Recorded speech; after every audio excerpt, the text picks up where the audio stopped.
Quelques mois seulement, avant cette date du 19 août 1942, mon père venait de créer les commandos.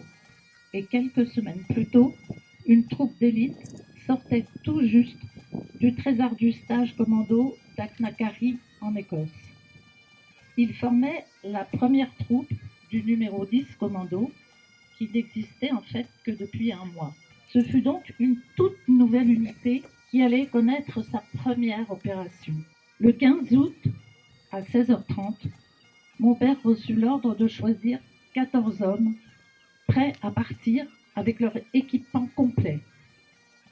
Ces 14 hommes répartis en 3 groupes quittent alors Cricket au Pays de Galles où ils étaient stationnés et partent sous le commandement de Francis Vourche en recevant leurs ordres séparément pour l'assaut du 19 août. Un premier groupe, sous les ordres de Vourche, devait débarquer devant Dieppe avec les Canadiens. Un second groupe, commandé par le second maître Baloche, réussit sa mission à 100%. Il mit pied à terre à Varangeville et participa à la prise de la batterie allemande, ce qui valut à François Baloche de recevoir la première Military Medal décernée à un Français. Et enfin, le troisième groupe, sous les ordres de Raymond de Vandelair, eut l'ordre d'attaquer la batterie de Berneval. Lors de cet épisode sanglant, le second maître Mouteillé, qui avait pu parvenir à passer le feu de la plage, se battit comme un lion jusqu'à la fin de l'après-midi, avec un petit groupe d'hommes du numéro 3 commando qui l'animait. Il aurait été achevé par une patrouille allemande qui ne faisait pas de prisonniers, alors qu'il gisait grièvement blessé et inconscient. Le quartier-maître César, lui, fut fait prisonnier. Et il se présentait au rapport devant mon père en juin 1943, alors qu'il manquait à l'appel depuis près d'un an.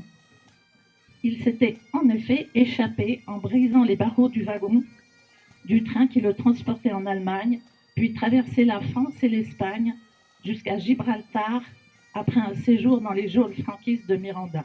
Pour la première fois depuis la débâcle, 2 ans plus tôt, des militaires français en uniforme avaient combattu en France.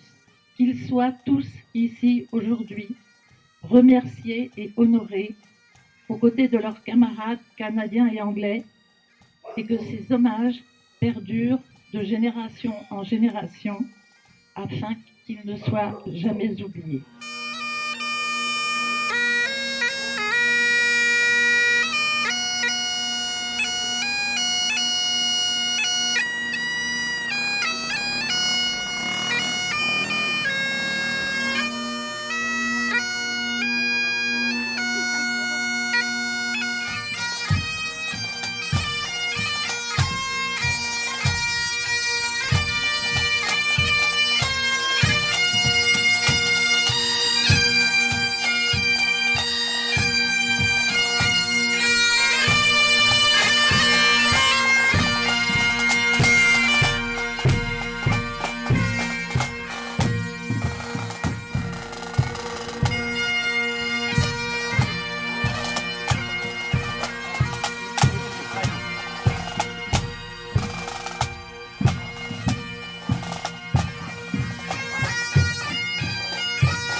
Mon père était connu pour être le piper fou, le piper personnel de Lord Lovac le jour J.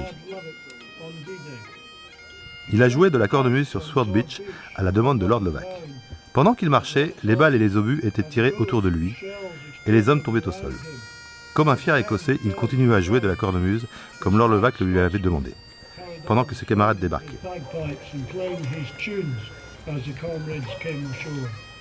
Il continua à jouer de Sword Beach jusqu'au pont Pegasus. Il commença à traverser le pont, toujours en jouant de la cornemuse. Mais les feux allemands étaient si intenses qu'il a dû arrêter, se baisser et courir. Une fois en sécurité, Lord Lovac était quand même ennuyé que mon père n'ait pas pu jouer de la cornemuse. Lovac suggéra alors à mon père que jouer de la cornemuse serait dans son intérêt. Les parachutistes, eux, affirmaient que c'était bien trop dangereux. Mon père se tourna alors vers Lord Lovac, attendant ses ordres. Ce dernier dit alors « Continue de jouer, Piper ». Il joua alors Blue Bonnet. Les feux allemands arrivaient par l'avant et les côtés. Il pria pour arriver de l'autre côté sain et sauf. Il y parvint et Lovac sourit. Ils demandèrent plus tard à un sniper allemand pourquoi il n'avait pas tiré sur le joueur de cornemuse. Le soldat allemand répondit alors qu'il pensait qu'il était fou. Depuis ce jour, il fut connu sous le nom du joueur de cornemuse fou de Normandie. Jouer de la cornemuse a toujours été très important pour mon père. Cela représentait ses souvenirs. Il en jouait pour ses amis vétérans. La cornemuse était importante pour beaucoup de gens.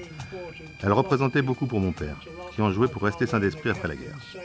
Lovac a dit à ses hommes, dans plusieurs années, les enfants de vos enfants regarderont en arrière et diront, ils devaient probablement être des géants à cette époque.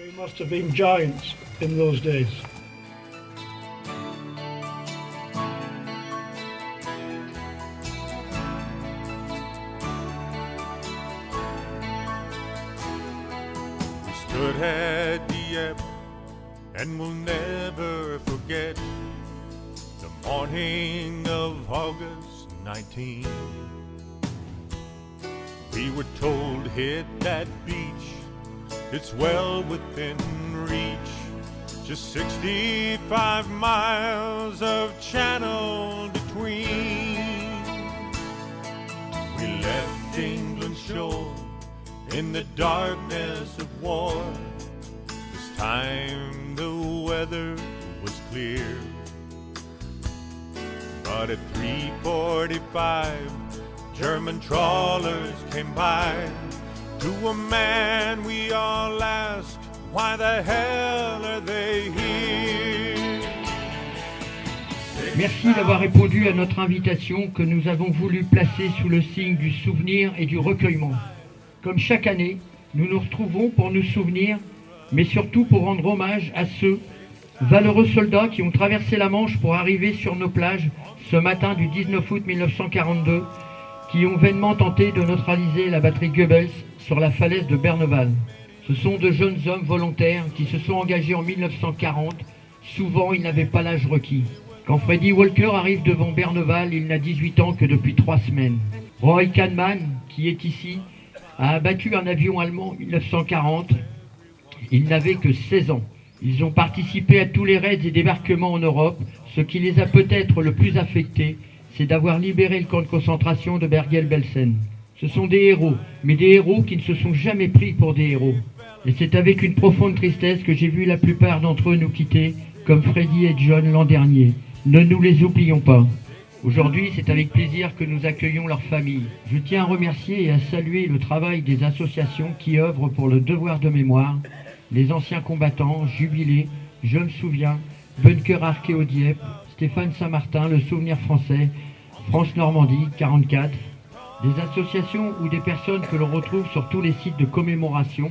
J'y ajouterai également Overlord 76, la 89e US et Rouen Pipes and Drums. Notamment merci au service de la ville de Dieppe avec Yves Bégos et Élodie Anger qui avaient la lourde tâche de coordonner toutes les cérémonies commémoratives. Merci à la gendarmerie et au service de la sous-préfecture pour leurs conseils et leur appui en matière de sécurité et de protocole. Et plus personnellement, je remercierai aussi tous les employés communaux, les conseillers et leurs conjoints, notamment mon épouse également, ainsi que Inge et Célia. Enfin, et pour terminer, si vous allez un jour sur les plages du débarquement, rendez-vous sur la batterie de Merville qui a été reprise aux Allemands le 7 juin 1944 par le commando numéro 3. Vous y verrez un portrait de Freddy Walker qui s'est éteint en 2015 et vous verrez ce que ces soldats ont fait, l'enfer qu'ils ont vécu. À l'entrée, une inscription. C'était impossible. Ils ne le savaient pas, alors ils l'ont fait. Peu importe pourquoi ils l'ont fait, ils l'ont fait. On leur doit le merci, le respect et la liberté.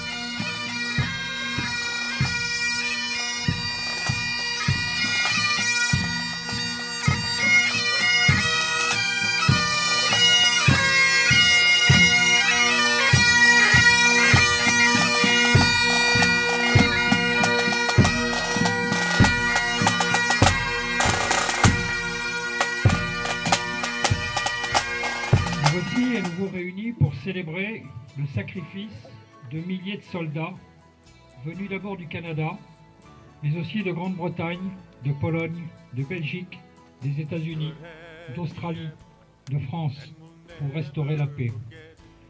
C'est la première fois pour moi qu'il m'est donné de représenter l'État français lors de ces cérémonies. J'en suis fier. Messieurs les vétérans et anciens combattants, de m'exprimer devant vous. À travers vous, ce sont tous les héros du 19 août que nous honorons, et plus particulièrement vos frères d'armes. Nous savons tous que le temps estompe la frontière entre le bien et le mal. Pour qu'il y ait des héros, il faut des temps héroïques.